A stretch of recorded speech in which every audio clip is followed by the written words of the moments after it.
Tata sons के पूर्व chairman Cyrus मिस्त्री की रविवार को सड़क हादसे में मौत हो गई। साइरस पारसी समुदाय से आते हैं, लेकिन उनका अंतिम संस्कार पारसी परंपरा के अनुसार नहीं किया गया। कहा जाता है कि पारसी परंपरा में अंतिम संस्कार की प्रक्रिया काफी कठिन होती है। हिंदू धर्म में शव को अग्नि या जल को सौंपा जाता है। मुस्लिम और ईसाई समुदाय में शव को दफन कर दिया जाता है, लेकिन पारसी समुदाय में ऐसा नहीं होता है। पारसी लोग शव को आसमान को सौंप देते हैं, जिसे गिद्ध, चील, कौवे खा जाते हैं।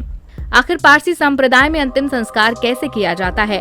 मौजूदा दौर में इस संप्रदाय को अंतिम संस्कार से जुड़ी कौन सी चुनौतियों का सामना करना पड़ा है?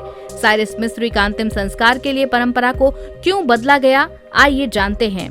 हिंदू धर्म में शव को अग्नि या जल को सौंपते हैं, मतलब शव को जलाया या जल में प्रवाहित कर दिया जाता है। कुछ जगहों पर शव को दफन करने की परंपरा भी है। वहीं मुस्लिम व ईसाई धर्म में शव को धरती को सौंप दिया जाता है, मतलब दफन कर दिया जाता है। वहीं पारसी संप्रदाय में अंतिम संस्कार बिल्कुल अलग होता है। पारसी लोग अग्नि को देवता मानते हैं, इसी तरह जल और धरती को भी पवित्र मानते हैं, जबकि शव को अपवित्र माना जाता है।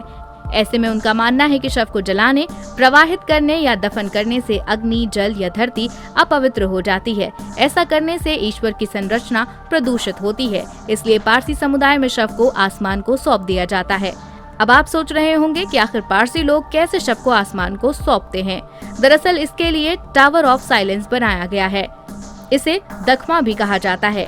ये एक बड़ा सा गोलाकार कढ़ाईनुमा कूप होता है। इसमें शव को सूरज की रोशनी में पारसी लोग ले जाकर छोड़ देते हैं, जिसे बाद में गिद्ध, चील, कौवे खा जाते हैं। दुनिया भर में पारसी समुदाय से जुड़े लोगों की आबादी करीब 1.5 लाख है। इनमें से ज्यादातर मुंबई में रहते हैं। यही कारण है कि मुंबई के बाहरी इलाके में टावर ऑफ साइलेंस बनाया गया है। दरअसल दखमा में रखे शव को ज्यादातर गिद्ध ही खाते हैं। पिछले कुछ सालों में गिद्धों की संख्या तेजी से घट गई है। अब ज्यादा गिद्ध नहीं दिखते हैं। पारसी समुदाय के लिए यही चिंता का सबब है। अब पारसी लोगों को इस पद्धति से अंतिम संस्कार करने में दिक्कत आ रही है, क्योंकि शव को खाने के लिए गिद्ध नहीं पहुँचते तो शव सड़ जाता है।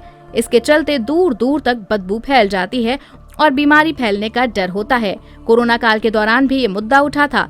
उस दौरान भी पारसी धर्मगुरु चाहते थे कि इसी पद्धति से शवों का अंतिम संस्कार किया जाए, लेकिन ये कोविड नियमों के अनुरूप नहीं था।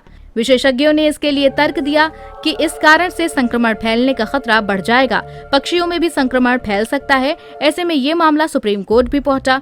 अब पारसी समुदाय के बहुत से लोग विद्युत शवगृह में अंतिम संस्कार करा रहे हैं। साइरस मिस्त्री का अंतिम संस्कार भी विद्युत शवगृह में ही हुआ।